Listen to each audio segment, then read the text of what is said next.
예수께서 보시고 이르시되 내가 요한의 아들 시몬이니 장차 개바라 하리라 하시니라. 아멘. 우리 서로 한번 인사하겠습니다. 반갑습니다. 반갑습니다. 여러분, 이 오팔이라는 보석인데요. 이 보석은 참 특이하다고 합니다. 평소에는 그냥 별 보잘것없는 보석처럼 보인대요. 빛도 그렇게 나지 않고. 그런데 사람의 체온에 딱 닿으면, 사람의 체온과 딱 만나면 정말 아름답고 영롱한 빛을 발한다고 합니다. 그래서 각도를 트는 것만큼 또 따라서 그 빛이 막 달라진다고 해요. 그래서 어떤 사람은 이 오팔을 보석 중에 여왕이다 이렇게 부르는 사람도 있습니다. 여러분, 이 오팔이라는 보석도 사람의 체온을 만나야 빛이 나는 것처럼 우리도 예수님을 만나야 빛을 발할 수 있습니다. 그래서 예수님과의 만남은 정말 위대한 만남이다 라고 할 수 있습니다. 여러분, 그러면 어떻게 우리가 예수님과의 위대한 만남을 이룰 수 있을까요? 첫 번째로 예수님을 전하는 사람이 있어야 합니다. 로마서 10장 14절을 보세요. 여러분, 들어야 믿음이 생긴대요. 말씀을 들어야 우리가 예수님을 믿게 된대요. 그런데 그 들으려고 하면 누가 있어야 되죠? 전하는 자가 있어야 된다는 겁니다. 전파하는 자가 없이 어찌 들으리요? 라고 말씀하셨습니다. 여러분, 오늘 본문에는 누가 전하는 사람으로 나옵니까? 세례 요한이 나오고요. 또 안드레가 나옵니다. 여러분, 이 세례 요한의 두 제자가 나오는데요. 한 사람의 이름이 밝혀져 있죠. 안드레가 나옵니다. 그런데 또 한 사람의 이름은 안 나와요. 그런데 전통적으로 누구라 추정하냐면 사도 요한으로 추정합니다. 요한복음 기록한 사도 요한. 왜냐하면 자신이 직접 경험한 일이 아니면 도저히 알 수 없는 그 사실들이 기록되어 있기 때문이죠. 예를 들면 39절에 그때가 10시였다. 이거는 직접 체험하지 않으면 알 수 없는 시간이죠. 그래서 이 두 제자가 예수를 만나는데 어떻게 만납니까? 세례 요한이 이 두 제자에게 계속 전했죠. 여러분, 30절에 보면, 1장 30절에 보면 뭐라고 되어 있습니까? 내가 전에 말하기를 내 뒤에 오는 사람이 있는데 전에 말했대요. 그러니까 제자들에게 계속 메시아에 대해서 말했다는 겁니다.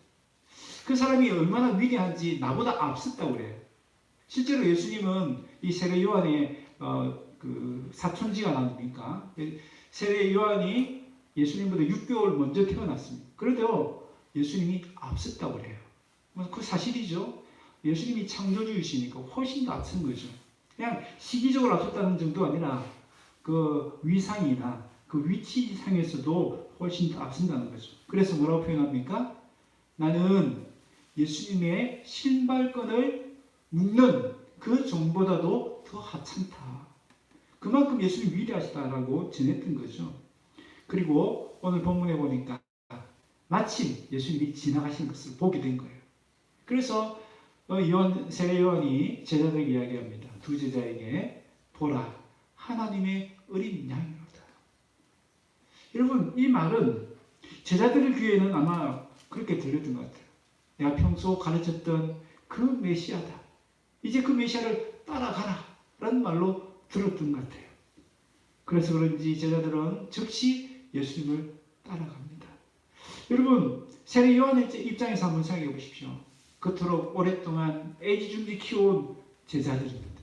이 제자들이 오늘 본문에는 어떤 인사말도 없고요. 그냥 훌쩍 떠나갑니다. 그토록 내가 오랫동안 키워온 제자인데 아무런 반응도 없이 인사도 없이 그냥 훌쩍 떠난 그 보면서 섭섭할 수도 있잖아요. 죽 서서 개준다는 말이 있는데 정성껏 내 키운 이 소중한 제자를 보내는 거 얼마나 힘들겠습니까? 그런데도 세례 요한은 오히려 더 기뻐합니다. 여러분, 요한복음 3장 29절 보세요. 세례 요한이 왜 기뻐하죠? 이 제자들이 신랑 대신 예수님을 만났기 때문입니다. 나는 그 신랑의 친구로서의 기쁨, 난 그것으로 충분하다는 겁니다. 그러니까 제자들이 떠나도 오히려 더 축하해 주는 거예요. 예수님 만난 거 축하해 주는 거예요. 자신은 완전히 사라지고 이 제자들이 예수님만 바라볼 수 있도록 그렇게 자신은 사라집니다. 이 제자를 내 제자, 내 사람이라고 생각하지 않아요. 오히려 예수님의 제자, 예수님의 사람이 되기를 더 원했습니다. 그래서 세례요한은 이 두 제자가 예수님께로 가는데 걸림돌이 아니라 디딤돌이 되었던 것을 볼 수가 있습니다. 그런데요, 오늘 우리의 현실을 한번 돌아보십시다. 우리 교회 안에 어떻습니까?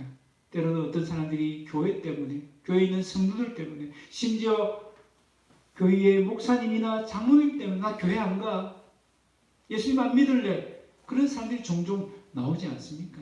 우리는 어떻습니까? 우리는 예수님께로 가는 데에 걸림돌이 아니라 디딤돌이 될 수 있기를 바랍니다. 세례요한을 통해서 예수님을 만난 안드레가 가장 먼저 한 것이 뭡니까? 41절. 그가 먼저 뭘 했죠? 자기의 형제 베드로를, 시몬 베드로를 찾아갑니다. 여러분, 시몬 베드로가 누굽니까? 예수님의 수지자 아닙니까? 나중에 교회를 세우는 데에 정말 반석과 같은 인물이 됩니다. 안드레는 비록 베드로보다 먼저 예수님의 제자가 되었죠. 그런데 누구의 이름이 더 빛이 납니까? 베드로입니다.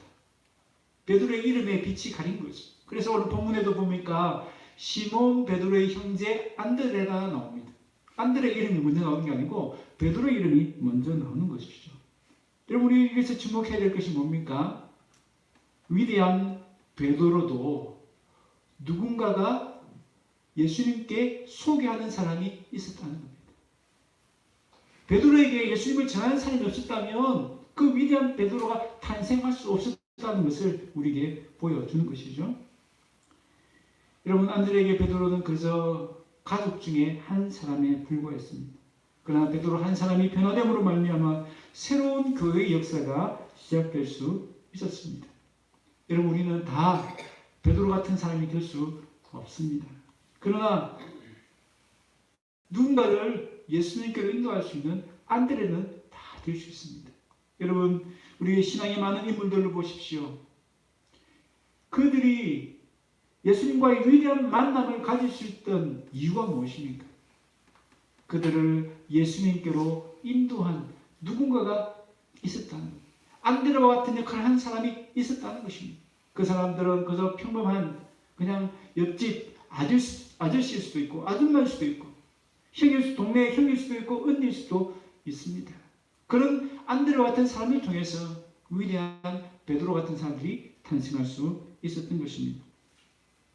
여러분, 안드레와 베드로의 만남은 그저 평범한 가족 간의 만남으로 끝날 수도 있었습니다. 그런데 안드레가 예수님을 가슴에 품고 베드로를 만났기 때문에 이 만남을 통해서 베드로가 예수님과의 위대한 만남, 영광스러운 만남을 가질 수 있게 되었습니다. 그래서 베드로와 이 안드레의 만남은 그저 평범한 가족 간의 만남이 아니라 축복이 되는 만남, 위대한 만남을 주선하는 그런 만남이 될 수 있었습니다. 여러분, 한번 상상해 보십시오. 베드로가 나중에 예수님 때문에 얼마나 고난을 받습니까? 혼란 핍박을 당합니까? 마지막에는 거꾸로 십자가를 지고 순교까지 했습니다. 여러분, 그럴 때 혹시 베드로의 마음에 안드레를 원망하는 마음이 있었을까요? 아닙니다. 오히려 더 안드레를 자랑하고 안드레에 대해서 고마워하는 마음을 가졌을 것이라 생각되어집니다. 세상에서는 베드로가 위대합니다. 그러나 하나님 나라의 관점에서 보면 어떻습니까? 베드로를 있게 한, 베드로를 예수님께로 인도한 안드레가 하늘나라에서는 더 빛이 날 수 있지 않겠습니까? 여러분, 우리의 만남도 그렇습니다. 오늘 요한복음에 보면요, 평범한 가족 간의 만남이 정말 위대한 만남으로 발전되는 것. 또 다음 주에 살펴볼 빌립과 나다나엘은 어떻습니까? 친구 간의 관계잖아요.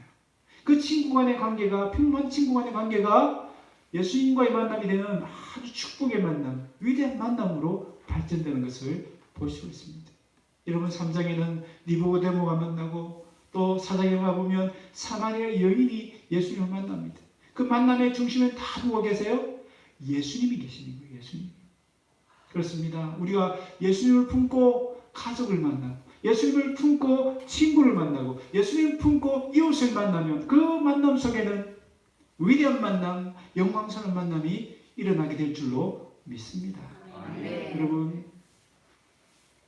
여러분도 누군가가 안드레처럼 나를 인도한 사람이 있었기 때문에 이 자리에 있는 줄로 믿습니다. 여러분 평생에 그 사람에게서 얼마나 우리 감사한 마음 가집니까? 이름도 빛도 없는 그 주일학교 선생님들, 또 신앙의 선배들, 신앙의 후배들이 있었기 때문에 우리가 지금 여기에 있는 것 아닙니까? 여러분, 우리가 다 누군가에게 안드레와 같은 사람이 될 수 있습니다. 여러분, 그것이 그 만남이 그냥 평범한 만남일지라도 그 만남 속에 예수님이 함께 하시면 위대한 만남, 영광스러운 만남이 되어질 줄로 믿습니다. 두 번째로 예수님과의 만남, 위대한 만남 어떻게 가능합니까? 예수님을 직접 만나는 시간이 있어야 됩니다. 시간. 오늘 본문 39절에 보면 그 시간이 나오죠. 예수께서 이르시되 와서 보라. 그러므로 그들이 가서 계신 이를 보고 그날 함께 거하니 때가 10시쯤 되었더라. 여러분, 안드레와 사도 요한이 예수님과 함께 거하는 시간, 그 시간이 있었기 때문에 예수님을 알아보게 됩니다. 여러분, 그전에는 어떻습니까? 이 사도 요한과 안드레가 예수님을 뭐라고 부르죠? 38절을 보세요. 랍비여 어디 계시오니까. 여러분 좀 이상하지 않습니까? 왜 랍비라고 부르죠?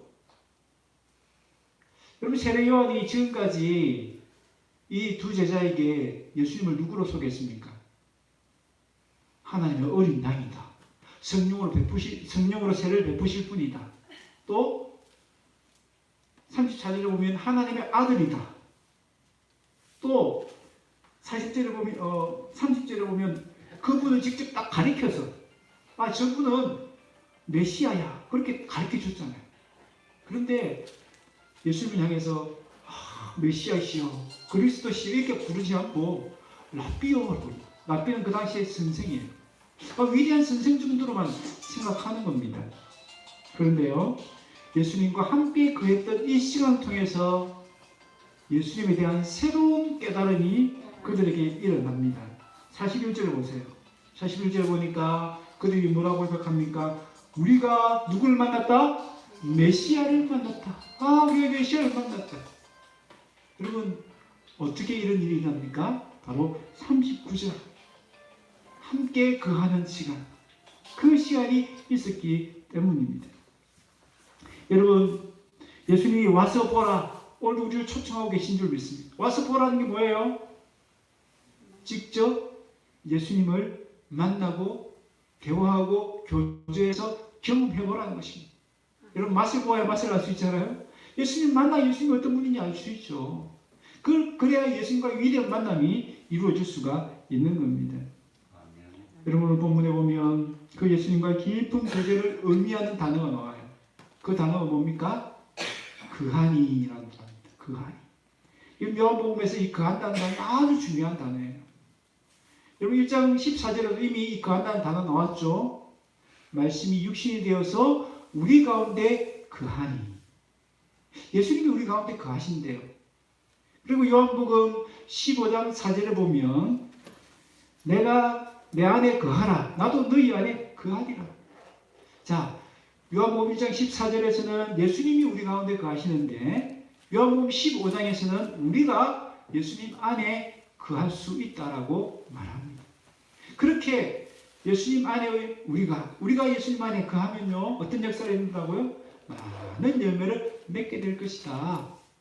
오늘 본문에 비춰서 생각해 보면 예수님과의 위대한 만남이 이루어질 수 있다. 그죠? 우리가 예수님 안에 거하고 예수님 우리 안에 거하고. 여러분 그런데 이 거한다는 말은요 그냥 단순히 같은 공간에 있다는 뜻이 아니에요. 지금 우리가 같이 있잖아요. 지금 함께 있다. 함께 있잖아요. 그런데 이 정도 같이 공간에 있다는 것이 아니고요. 깊은 대화, 친밀한 교제를 나눈다는 뜻이 있습니다. 여러분, 우리가 어떻게 수용을 할 수 있습니까? 여러분, 수영에 대해서 박사 논문을 쓴 사람이 수영을 잘 할 수 있을까요? 수영을 하루 10시간씩 연습한 사람이 수영을 잘 할 수 있을까요? 네, 당연하죠. 수영은요, 많은 정보, 많은 지식을 가지고 있다고 해서 잘할 수 있는 게 아니에요. 물과 친해져야 합니다. 그죠? 물과 친하지 못하면 수영 못해요. 할 마음이 안 생기잖아요. 물을 가까이 해야 돼요.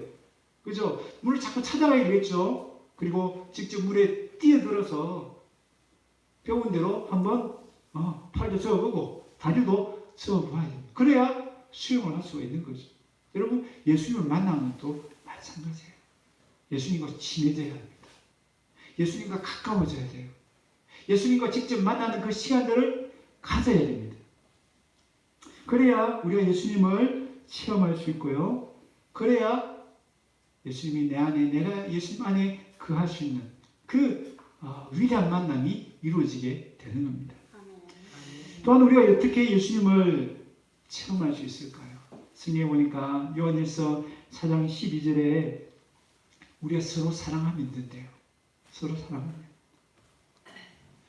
서로 사랑하면 그 가운데 누가 계신다고요? 하나님이 계신대요. 요한일서 4장 12절 같이 한번 읽어보겠습니다. 시작. 지금까지 아무도 하나님 본 사람이 없습니다. 그러나 우리가 서로 사랑하면 하나님께서 우리 안에 계시고 하나님의 사랑이 우리 안에서 온전히 완성됩니다. 아멘. 여러분, 이 땅에 교회가 왜 필요할까요? 하나님 왜 교회를 이 땅에 세우셨을까요? 뭐 다른 많은 이유도 있겠지만 그 중에 하나가 뭡니까?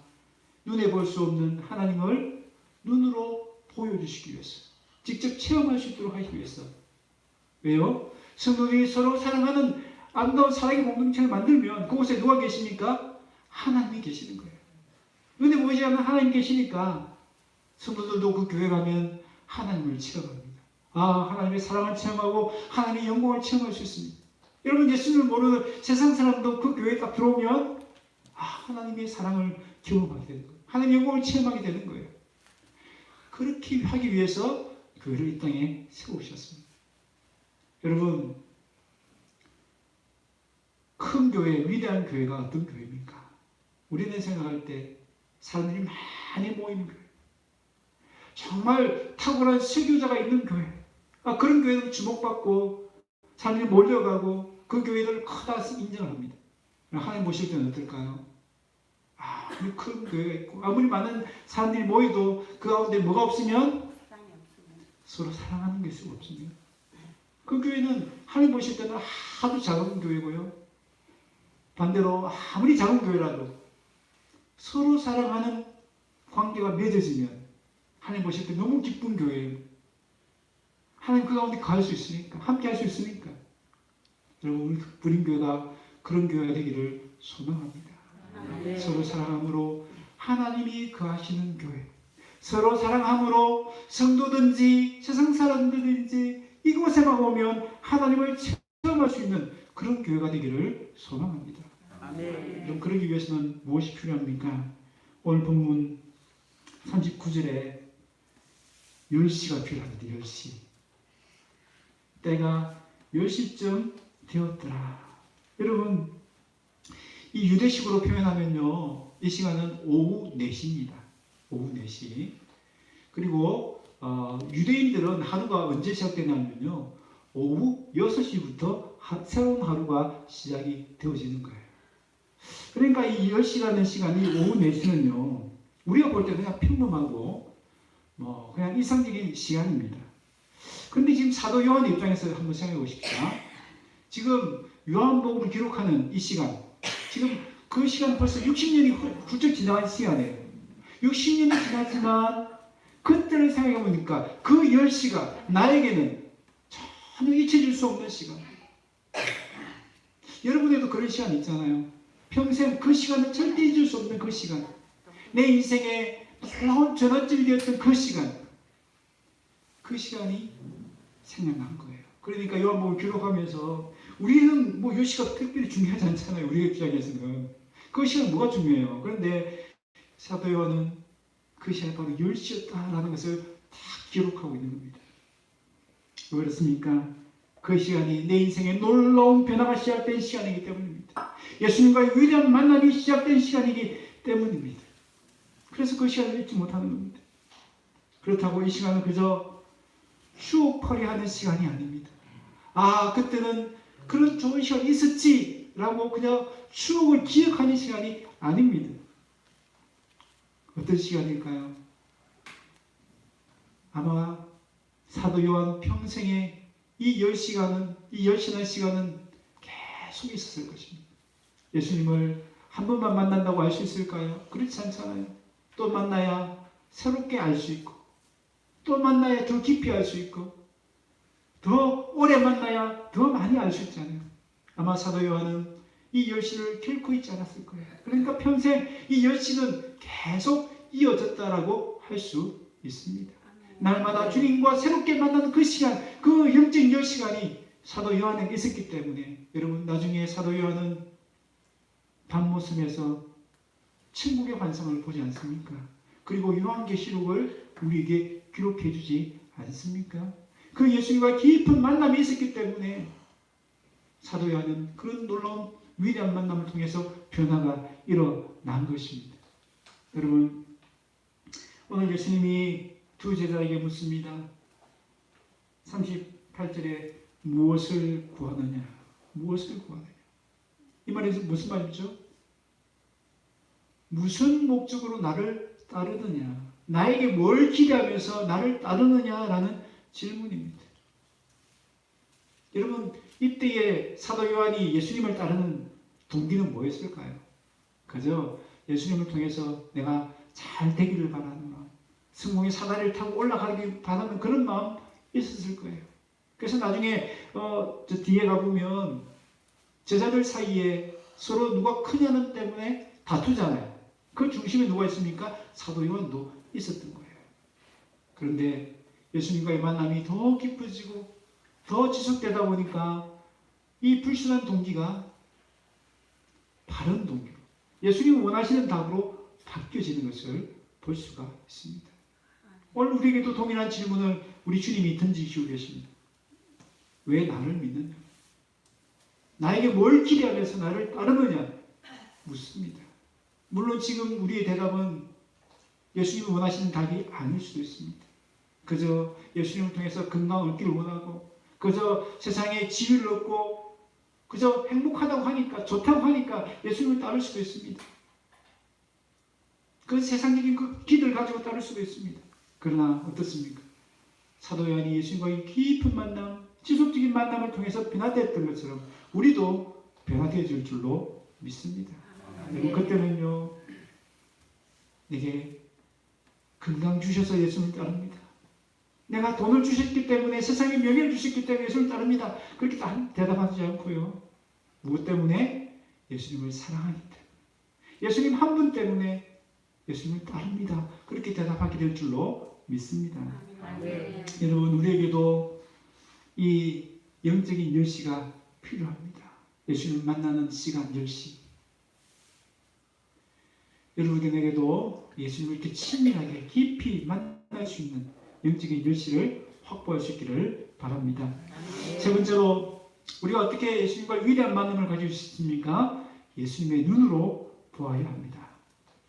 여러분 안드레는 그의 형제 베드로를 찾아와서 외칩니다. 우리가 메시아를 만났다. 여러분 이때 얼마나 크고 감격적인 목소리로 외쳤을까요?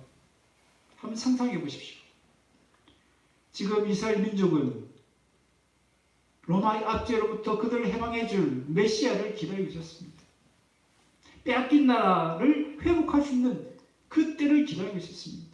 그 중심의 인물로 메시아를 기다리고 있었는데 지금 그 메시아를 만난 거예요. 빼앗긴 나라를 다시 찾은 그 기쁨으로 그 떨리는 목소리로 베드로에게 이야기하지 않았겠습니까?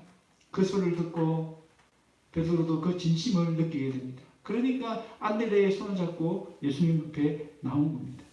그때 예수님이 베드로를 보셨습니다. 오늘 본문에는요, 본다는 단어가 참 많이 나옵니다. 와서 보라, 계신 데를 보니, 또 오늘도 보니까, 여기도 보니까 예수님께서 보시고. 여러분, 예수님이 보시는 것하고 우리가 보는 게 같을까요, 다를까요? 다르죠. 여러분, 시력에 따라서 보는 게 다르고요. 또 무엇에 따라서? 관점에 따라서 보는 게 다릅니다. 그죠? 제가 보는 것하고 또 집사람이 아내가 보는 것하고 달라요. 같은 마트를 가서 장을 볼 때도 그렇고요. 물건을 살 때도 그래요. 보는 관점이 다릅니다. 어떤 사람은 가격을 보고요. 어떤 사람은 품질을 먼저 보기도 하죠. 예수님 보는 눈도 달라요. 예수님 보시는 건 뭘 보셨을까요? 딱 베드로를 봤어요. 베드로의 겉모습을 보셨을까요? 아니요. 베드로를 향해서 뭐라고 얘기합니까? 장차 개발하리라. 베드로의 뭘 본 겁니까? 장차의 모습, 미래의 모습, 가능성의 모습을 본 것입니다. 사실 베드로는 베드로 혹은 개발한 이름과 전혀 어울리지 않는 사람입니다. 이 베드로는요, 반석이라는 뜻이에요. 반석은 어떤 사람입니까? 아무리 흔들어도 흔들리지 않는 사람이죠. 그런데 베드로는 어떻습니까? 얼마나 승리가 급한지요. 말보다 행동이 앞섭니다. 가만히 있지 못해요. 또 얼마나 겁이 많은지 모릅니다. 그런데 그를 향해서 반석이다. 바위 같은 사람이다. 내가 보니 그렇다라고 얘기하는 거예요. 여러분, 예수님은 지금 베드로가 가지고 있는 그 자질이나 성품을 보지 않으십니다. 뭘 보시는 거예요? 베드로의 가능성을 보시는 거예요. 베드로의 미래를 보시는 거예요. 그리고 그에게 뭐라고 말씀하십니까? 개바야, 바위야, 반스가. 여러분, 이 예수님의 말씀은 어떤 말씀이죠? 요한복음 1장에 보면 1장 1절에 보면 천지를 창조하셨을 때 그 말씀입니다. 그 말씀으로 지금 베드로를 향해서 개바야, 베드로야 부르시는 거예요. 창조의 능력이 있는 그 말씀으로 베드로의 새 이름을 불러주시는 거예요. 여러분, 그 이름이 불려졌을 때에 이미 베드로에게는 그 가능성의 씨앗이 심겨지고 이제 삭트기 시작하는 거예요. 시작되는 개바가 되어지는 삶이 이제 시작되어지는 겁니다. 예수님과 위대한 만남이 시작되어지는 거예요. 물론 시간이 필요하죠. 오랜 시간이 필요하죠. 그 과정에 또 베드로가 예수를 부인하는 일도 일어납니다. 정말 실망스러운 모습도 보이죠. 얘가 어떻게 베드로가 될 수 있어? 그런 마음이 들 수 있습니다. 그런데 나중에 어떻게 해요? 예수님께서 그를 베드로로 만드십니다. 위대한 만남이 이루어지게 만드시는 것이죠. 그렇습니다. 우리도 영적으로 우리를 봐야 됩니다. 예수님의 눈으로 나를 보셔야 됩니다. 예수님의 눈으로 옆 사람을 보셔야 됩니다. 여러분, 우리 눈에 볼 때는 나는 형편없고 보잘것없고 너무 부족할 수 있습니다. 내 옆에 있는 지체가 그렇게 보일 수도 있습니다. 그러나 예수님의 눈으로 보면 어떨까요? 장차 개바라. 여러분, 하나님이 우리에게 새 이름을 주신 줄 압니까? 베드로에게는 베드로라는 새로운 이름을 주셨지만 우리에게는 어떤 이름 주셨어요? 하나님의 자녀야. 요한복음 1장 12절. 하나님의 자녀야. 여러분, 우리가 지금 하나님 자녀다운 모습이 있습니까? 하나님보다 세상을 더 사랑할 때도 많고요. 그 죄악된 어둠 속에 살아갈 때가 얼마나 많습니까? 그런데 그럼 우리에게 맞는 이름은 뭐예요? 어둠의 자식이잖아요. 죄의 자식이잖아요. 그런데 그렇게 우리 부르지 않아요. 우리 향해 하나님의 자녀야, 빛의 자녀야 라고 불러주십니다. 특히 디모데후서에 보면 너 하나님의 사람아 라고 불러주십니다. 하나님의 사람아. 여러분, 우리 세상 사람이 그거 어울리지 않습니까? 세상을 더 좋아하고 세상을 따라갈 때 많으니까 세상의 사람이라 부르기만 한데요. 우리 향해서 하나님의 사람아 라고 불러주세요. 특별히 이 호칭은요, 구약에 가보면 선지자나 위대한 인물들에게 붙여진 이름이에요. 하나님의 사람아 이렇게 불러주는 것은. 모세나 다윗이나 엘리야 같은 이런 사람들에게 붙여진 이름입니다. 그런데 하나님 우리에게 그 이름을 불러주셨어요. 너 하나님의 사람아. 우리가 마침내 어떻게 된다고요? 하나님의 사람다운 사람으로 내가 빚어주겠다 하는 하나님의 마음이 이 속에 담겨져 있는 것입니다. 아멘. 여러분, 한 소년이 있었습니다. 아버지는 6.25 전쟁으로 한쪽 눈과 팔다리를 다 다친 장애 2급 국가 유공자였습니다. 그에게 아버지는 반갑지 않은 호칭이었습니다. 왜냐하면 친구들이 그를 병신의 아들이라고 놀렸기 때문입니다. 한 번은 충농증으로 병원을 가게 되었습니다. 국가유공자 가지고 있는 의료복지 카드를 내밀었습니다. 그것을 보고 간호사가 문전박대합니다. 그 치욕을 무릅쓰고 다른 병원을 찾아가지만 다 그렇게 싸늘한 반응, 문전박대를 당하는 거예요. 그런데 한 의사를 만나게 됩니다. 이 학산이라는 이름의 외과의사를 만났는데 그 아이가 내민 이 국가유공자 의료복지 카드를 보고는 너는 정말 자랑스러운 아버지를 두었구나. 너는 정말 자랑스러운 아버지 아들이라 라고 불러준 것입니다. 그 때문에 그의 열등감이 완전히 치유되어지고요. 그도 가난한 사람을 위해서 의사가 되겠다라는 마음을 가지게 됐습니다. 그 사람이 누구냐면 우리가 잘 아는 이국종 교수입니다. 여러분, 이 사람도 한 사람도 그의 존재를, 그의 가능성을, 그의 미래를 축복의 이름으로 불러줬을 때에 변화됐던 것처럼 하나님도 지금 우리의 모습이 아니라 지금 나의 모습 너무 형편없죠. 보잘것없죠. 너무 부족하죠. 그러나 하나님 우리에게 어떤 가능성의 이름을 불러주십니다. 너 하나님의 사람아, 왕같은 제사장아, 우리 이름을 불러주시는 거예요. 창조의 능력이 있는 그 말씀을 부르셨기 때문에 말씀대로 천지가 창조된 것처럼 우리도 새로운 창조, 우리 인생이 완전히 변화되어지는 새로운 창조가 일어나게 될 줄로 믿습니다. 아멘. 여러분, 그러므로 이제 하나님의 눈으로 나를 보기로 작정하십시다. 하나님의 눈으로 우리 옆 사람을 보기로 작정하십시다. 때로는 나를 보면 실망스럽죠. 때로는 옆에 있는 지체를 보면 너무나 낙심이 될 때도 있습니다. 내가 언제 변할까? 저 사람이 언제 변할까? 그러나 하나님은 그를 불러주셨습니다. 너 하나님의 사람아라고 불러주셨습니다. 하나님의 자녀라고 불러주셨습니다. 빛의 자녀라고 불러주셨습니다. 창조의 능력의 말씀을 부르셨으니 그도 마침내 빛의 자녀가 되고 하나님의 자녀가 되고 하나님의 사람다운 모습으로 변화될 것입니다.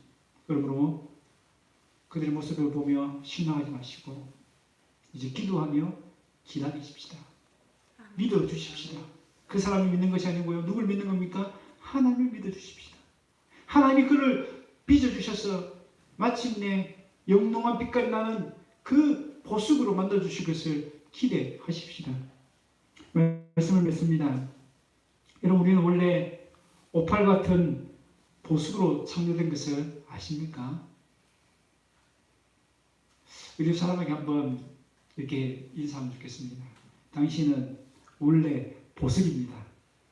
당신은 원래 보석입니다. 아멘? 아멘. 여러분, 아무리 보석이라도요, 오팔 같은 보석은 하나님을 만나지 않으면 빛이 사람의 체험을 만나지 않으면 빛이 안 난다고 그랬잖아요. 우리도 마찬가지. 하나님의 형상이라는 보석으로 우리가 창조되었지만 하나님을 만나지 못했기 때문에 지금까지 우리는 저 형편없는 그런 인생으로 살아왔을지도 모릅니다. 그래서 하나님이 우리에게 예수님을 보내주신 것입니다. 그 예수님이 말씀이 되어 우리 가운데 거하실 수 있도록, 그 예수님과의 위대한 만남을 가질 수 있도록 예수님을 우리에게 보내주셨습니다. 그리고 우리가 그 예수님과의 위대한 만남을 가질 수 있도록 안드레와 같은 우리 부모님, 우리 친구, 우리 이웃들을 보내주셨어요. 평범하고 보잘것없는 옆집 아저씨와 같고 아줌마 같고 형이었고 언니였던 그 평범한 삶을 통해서 우리가 예수님을 만나는 그 위대한 만남을 가질 수가 있게 된 것입니다. 그럼 우리도 누군가에게 안데레 같은 사람이 되시기를 바랍니다. 아멘. 여러분, 우리가 위대한 만남을 가질 수 있는 이유가 뭡니까? 예수님과 직접 만나는 영적인 열시가 있어야 합니다. 예수님을 만나는 시간이 있어야 됩니다.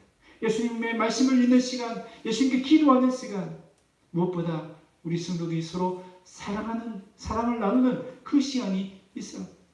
우리 성도가 서로 사랑할 때 그 가운데 하나님이 거하시고 하나님을 체험할 수 있기 때문입니다. 무엇보다 나의 모습, 옆에 있는 지체의 모습을 하나님의 눈으로 봐주셔야 돼요. 하나님이 불러주신 그 새 이름으로 그들을 불러주셔야 합니다. 아멘. 그 창조의 능력이 우리 성도들을 새롭게 만드는 새 창조 역사를 일으키는 능력이 그 속에 있기 때문입니다. 여러분, 현재의 모습에 우리 실망하지 마십시다. 낙심하지 마십시다. 하나님 나를 빚어주시고 나를 언젠가 새롭게 창조해 주실 것입니다. 나도 마침내 베드로처럼 어떤 시험, 유혹, 환란에도 흔들리지 않는 바위와 같은 그런 든든한 믿음의 사람이 되게 해주실 줄로 믿습니다. 아멘. 이 은혜와 축복이 저와 여러분에게 넘치시기를 주의 이름으로 축원합니다. 아멘. 우리 함께 기도하겠습니다. 우리 이 말씀을 기억하면서 함께 기도하십시다. 여러분, 우리는 내가 가진 것